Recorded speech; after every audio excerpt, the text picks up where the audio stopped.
Hi guys, welcome back to my YouTube channel BB makeup studio. आज की video में हम बात करेंगे कि आई मेकअप प्रैक्टिस बोर्ड पे से मेकअप किस तरह रिमूव किया जाता है। इस वीडियो में आप देख सकते हैं मैंने highly pigmented eye shadow makeup किया हुआ है और इसे मैं रिमूव करूँगी और बिल्कुल जिस तरह ये न्यू कंडीशन में था उसी तरीके से बिल्कुल सही हो जाएगा। उसके लिए मैं यूज़ करूँगी गार्नियर का माइसेलर वाटर।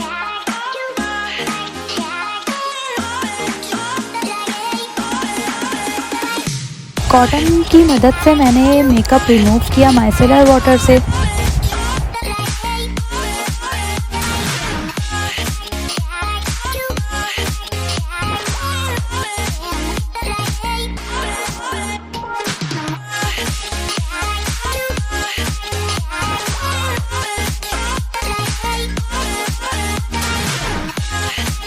कॉटन से साफ़ करने के बाद मैंने कपड़े की मदद से इसे बिल्कुल साफ़ कर दिया था और ये बिल्कुल पहले जैसी कंडीशन में आ गया।